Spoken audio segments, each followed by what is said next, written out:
Today we're going to be working on the triple Ziggy. We also sell a portable 1 burner and a 2 burner Ziggy so that you have a Ziggy for any occasion.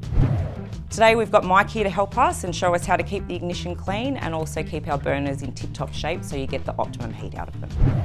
Thanks, Louisa. So today we're going to look at some ignitions to prevent blockages and keep your barbecue running in tip-top condition over the summer and get that first light every time.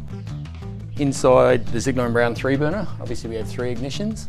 So if you remove your grills and hot plates so you can get full contact to your ignition probe, they remove very easily. One of the most common problems we find with igniter probes is blockages such as spider webs, wasp nests, grime, dirt, blocking obviously the gas flow through the probe, which will cause your burner to light first time every time for a comfortable barbecue. Inside the unit, it is fairly easy to access once the grills and hot plates have been removed. By removing the 5 nuts, the burner should simply slide out of the unit, but it is not needed should you use a pipe cleaner. One of the most common things is obviously getting into that igniter probe. Pipe cleaner is very easy. You can flex, you can move it around. It doesn't damage any of your functioning parts through your gas cock and your ignition probe.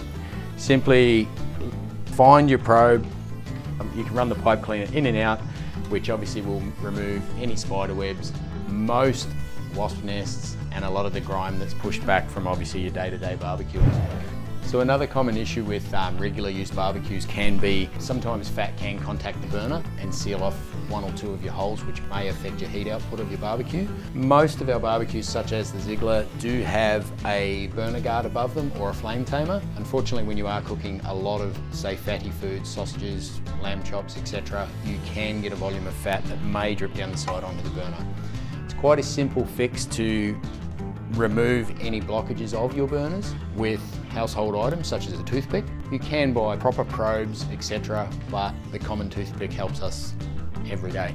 Once you come into your barbecue, obviously commonly remove your grill. If you have flame tamers underneath, remove the flame tamers as well. In the burner, you'll find most burners have holes either on the side or the top of the unit. By getting the toothpick, simply inserting it into the hole, pushing through any grime, fat, etc. that may be sitting on the top, should clear your holes. There is an option to remove the burner completely should you feel that fat's sitting inside it by simply lifting, removing back and cleaning the burner from the inside out.